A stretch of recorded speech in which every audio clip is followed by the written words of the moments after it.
አሰላሙ አለይኩም ወራህመቱላሂ ወበረካቱ። የተወደዳችሁ እንዴት ቆያችሁን? የታህሳስ 8 2018 ዓመተ ልደት ሚንበር ኸበር ጀመረ። ፋይዛ መሐመድ የዕለቱ ሚንበር ኸበር እየመራው ከናንተ ከተመልካቾች ጋር ቆያለሁ። እስከ ፍጻሜው አብራችሁን እንድትዘልቁ በአክብሮት እየጋበዝኩ ለዕለቱ ከያዝናቸው ጉዳዮች መካከል አበይቱን አስቀድማለሁ። ለቢሾፍቱ አየር ማረፊያ ግንባታ የ6 ቢሊዮን ዶላር ብድር ለማቅረብ ዓለም አቀፍ የፋይናንስ ተቋማት ቃል ገቡ። ኢትዮጵያና ህንድ የተማሪዎችን ነፃ የትምህርት ዕድል በእጥፍ ለማሳደግ ተስማሙ።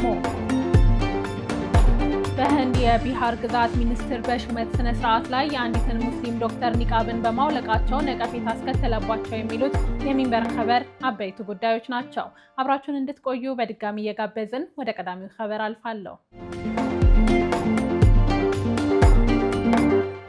ለቢሾፍቱ አየር ማረፊያ ግንባታ የ6 ቢሊዮን ዶላር ብድር ለማቅረብ ዓለም አቀፍ የፋይናንስ ተቋማት ቃል ገቡ። የኢትዮጵያ አየር መንገድ ግሩፕ በኦሮሚያ ክልል ቢሾፍቱ ከተማ አጠገብ አቡሲራ በተባለ አካባቢ ለሚያስገነባው የቢሾፍቱ ዓለም አቀፍ አየር ማረፊያ ግንባታ ፕሮጀክት የተለያዩ የውጭ የፋይናንስ ተቋማት 6 ቢሊዮን ዶላር ብድር ለማቅረብ ቃል መግባታቸው ተገልጿል። ይህን የገለጹት የአየር መንገድ ዋና ስራ አስፈጻሚ አቶ መስፍን ጣሰው ናቸው። ዋና ስራ አስፈጻሚው ባለፈው ወር በሞሮኮ ራባት በተካሄደው የአፍሪካ ኢንቨስትመንት ፎረም የተገኙ የተለያዩ ሀገሮች ፋይናንስ አቅራቢዎች ለፕሮጀክቱ ግንባታ 6 ቢሊዮን ዶላር ብድር ለማቅረብ ቃል ገብተዋል ሲሉ ለመገናኛ ብዙሃን ተናግረዋል። ፋይናንስ ቃል የተገባለት የቢሾፍቱ አየር ማረፊያ አጠቃላይ ወጪ 12.5 ቢሊዮን ዶላር እንደሚሆን ግምት ተቀምጦለታል።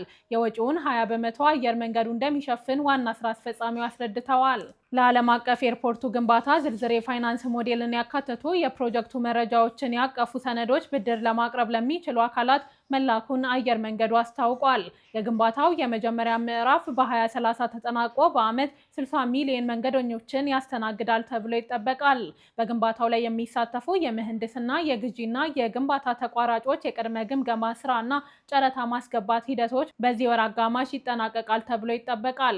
የቢሾፍቱ አየር መንገድ 270 አውሮፕላኖችን በአንድ ጊዜ ማቆም እንደሚችል፣ የአየር መንገዱን የካርቦን ልቀት በ15 በመቶ እንደሚቀንስ እንዲሁም በዓመት 3.7 ሚሊዮን ቶን ካርጎ የማጓጓዝ አቅም እንደሚኖረው ግንባታው ይፋ በተደረገበት ወቅት ተገልጿል። አየር መንገዱ ከቢሾፍቱ ፕሮጀክት በተጨማሪ በቦሌ ዓለም አቀፍ አየር ማረፊያ ሌሎች ፕሮጀክቶችን እያካሄደ መሆኑን አቶ መስፍን ገልጸዋል። ኢትዮጵያና ህንድ የተማሪዎችን ነፃ የትምህርት ዕድል በእጥፍ ለማሳደግ ተስማሙ። የኢፌዴሪ ጠቅላይ ሚኒስትር አብይ አህመድ በኢትዮጵያ ይፋዊ ጉብኝት በማካሄድ ላይ ከሚገኙት ከህንድ ጠቅላይ ሚኒስትር ናሪንድራ ሞዲ ጋር ሰፊ ውይይት ማካሄዳቸው ተገልጿል። በውይይቱ ኢትዮጵያና ህንድ የተማሪዎችን ነፃ የትምህርት ዕድል በእጥፍ ለማሳደግ መስማማታቸውን አሳውቀዋል። የህንዱ ጠቅላይ ሚኒስትር በኤክስ ገጻቸው ባሰፈሩት መልእክት የህንድና የኢትዮጵያን ትስስር ወደ ስትራቴጂካዊ አጋርነት ከፍ ለማድረግ ወስነናል በማለት የሁለትዮሽ ግንኙነቱን ለማጠናከር 3 ቁልፍ ሀሳቦች መነሳታቸውን ጠቅሰዋል።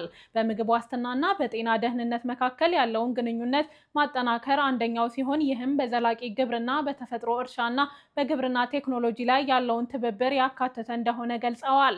ሌላኛው ቁልፍ ሀሳብ የአቅም ግንባታን ማሳደግ ነው ያሉት ሚኒስትሩ በአርቲፊሻል ኢንተለጀንስ ውስጥ አዳዲስ ፕሮግራሞችን ለማስተዋወቅና የተማሪዎችን ነፃ የትምህርት ዕድል በእጥፍ ለማሳደግ መወሰናቸውን አስፍረዋል። ይህም ብዙ ተጨማሪ ኢትዮጵያውያን ተማሪዎች በህንድ ውስጥ የከፍተኛ ትምህርት ዕድሎችን እንዲያገኙና ወጣቶች ከወጣቶች ያላቸውን ተሳትፎ እንዲያጠናክሩ ያስችላቸዋል ብለዋል።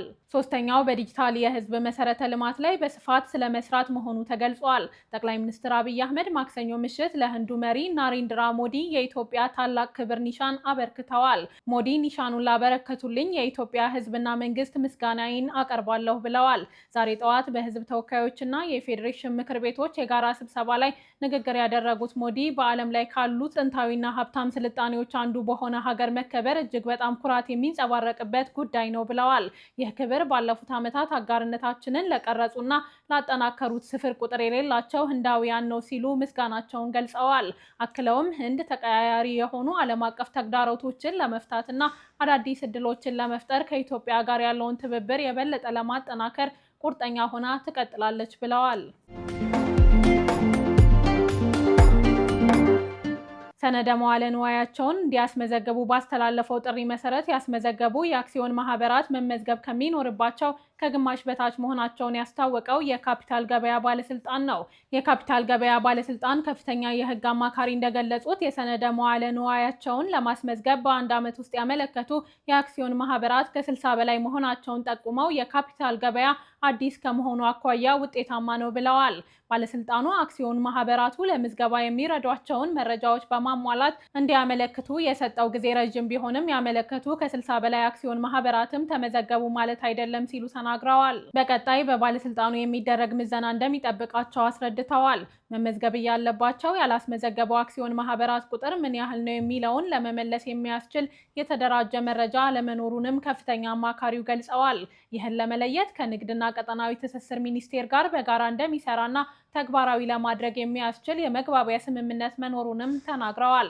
የካፒታል ገበያ ባለስልጣን ከፍተኛ የህግ አማካሪው ይህን ቢሎም ሪፖርተር አገኘሁት ባለው መረጃ መሰረት ሰነደ መዋለ ንዋያቸውን ማስመዝገብ ካለባቸው አክሲዮን ማህበራት ውስጥ ምዝገባውን ያከናወኑት ከግማሽ በታች መሆናቸውን መረዳት መቻሉን ጠቅሶ ዘግቧል።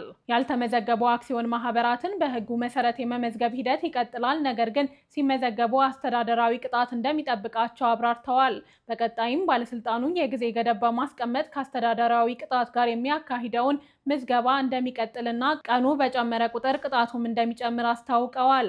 ሰነደ መዋለ ንዋይን ለህዝብ የማቅረብና የግብይት መመሪያ 1030/2017 በልዩነት ከሚያስቀምጣቸው ድርጅቶች ውጪ ከ50 በላይ ባለ አክሲዮኖች ያሏቸው ሁሉም የአክሲዮን ማህበራት መመዝገብ እንደሚኖርባቸው ተገልጿል።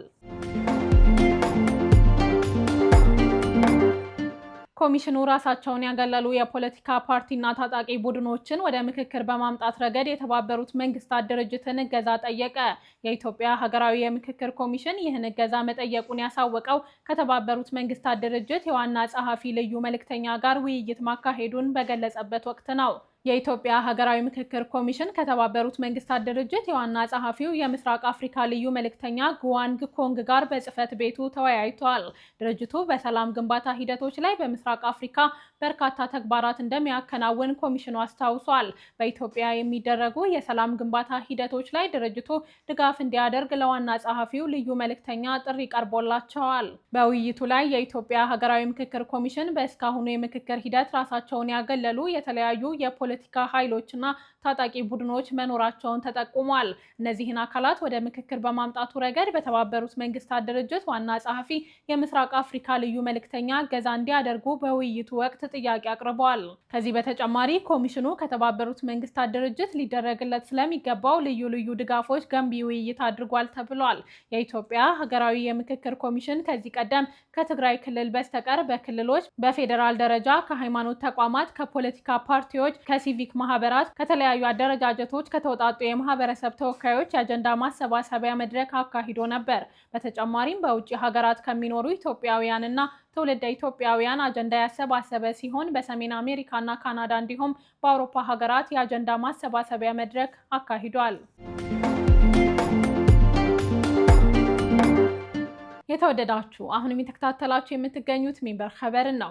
አብራችሁን ስላላችሁ ደስ ይለናል። ለሚንበር ኸበር ጥቆማ ወይም ማስተያየት ካላችሁ በአጭር የስልክ ቁጥር 9282 ላይ ብትልኩልን አጣርተን መልሰን ለእናንተው እናቀርባለን። የሚቀናችሁ ማህበራዊ ሚዲያ ከሆነ በሁሉም አማራጮች @ሚንበር ቲቪ ብላችሁ ብትፈልጉን ታገኙናላችሁ።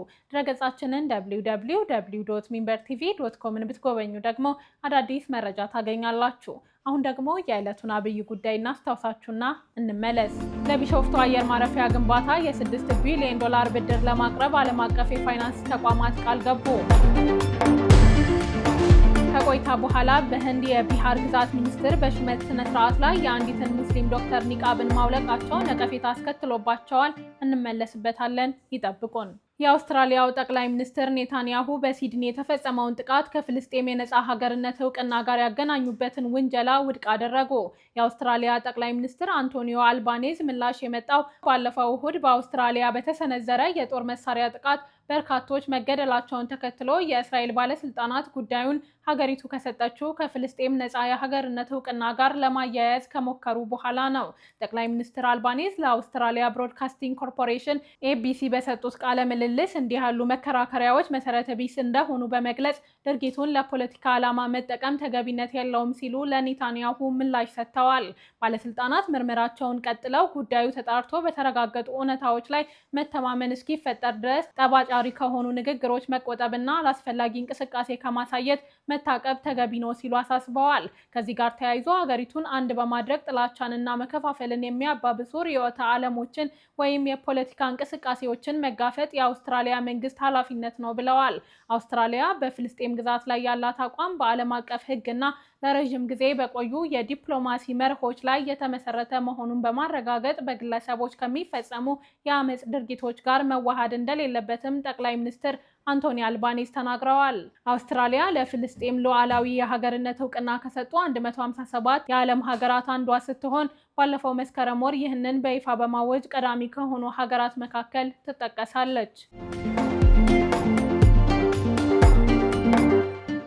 ትራምፕ ሶሪያና ፍልስጤምን ጨምሮ በ7 ሀገራት ላይ ሙሉ የጉዞ እገዳ ጣሉ። የዩናይትድ ስቴትስ ፕሬዝዳንት ዶናልድ ትራምፕ ፍልስጤምና ሶሪያን ጨምሮ 7 ሀገሮችን ዜጎቻቸው ወደ አሜሪካ እንዳይገቡ ሙሉ እገዳ ከተጣለባቸው ሀገራት ዝርዝር ውስጥ አካተዋል። ይህም ሙሉ የጉዞ እገዳ የተጣለባቸውን ሀገሮች ቁጥር ወደ 20 ከፍ ያደረገ ሲሆን በከፊል የጉዞ እገዳ የተጣለባቸው ሀገራትን ደግሞ ወደ 19 ከፍ አድርጎታል።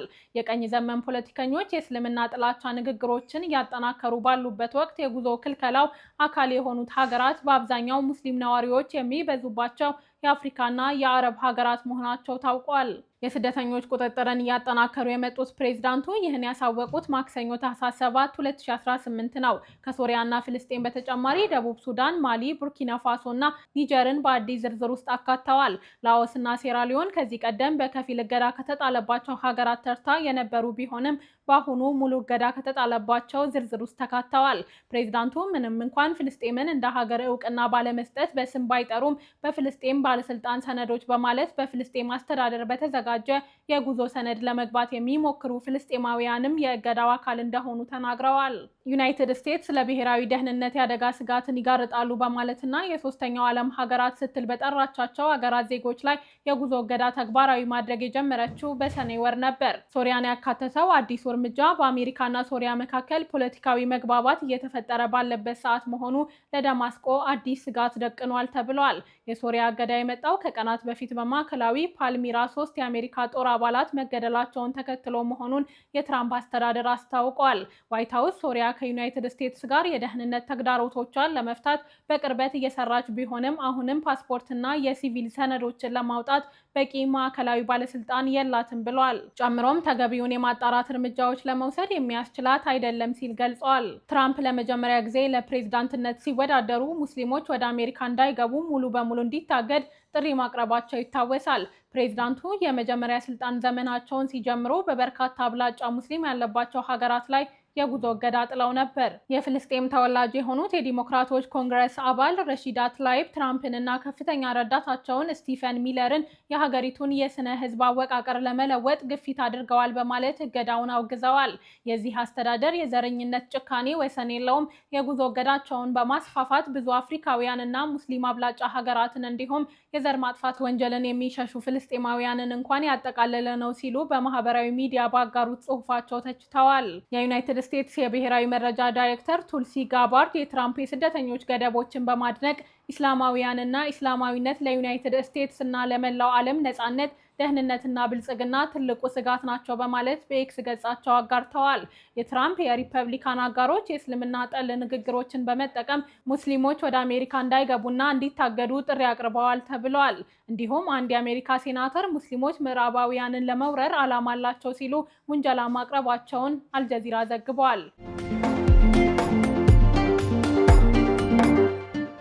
በህንድ የቢሃር ግዛት ዋና አስተዳዳሪ የአንዲትን ሙስሊም ዶክተር ኒቃብ ማውለቃቸው ሊወገዝ የሚገባው ድርጊት መሆኑን አምነስቲ ገለጸ።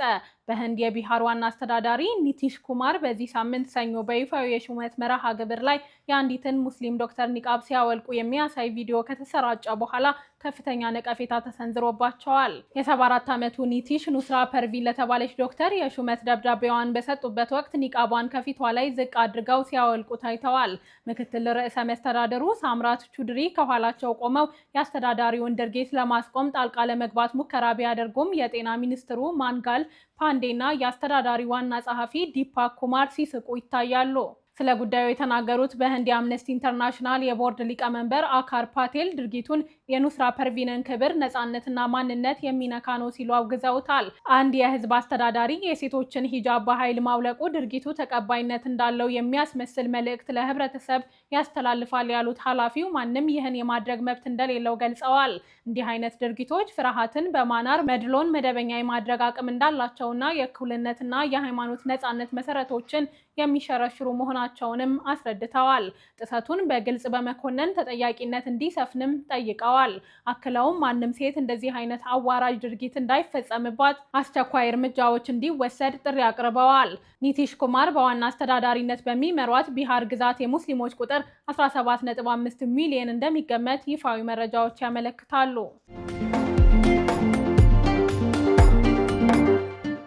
ውድ ተመልካቾች ለዛሬ ያዘጋጀነው የሚንበር ኸበር በዚሁ ተጠናቀቀ። ፋይዛ መሐመድ አብሬያችሁ ቆየሁ። ወሰላሙ አለይኩም ወራህመቱላሂ ወበረካቱ።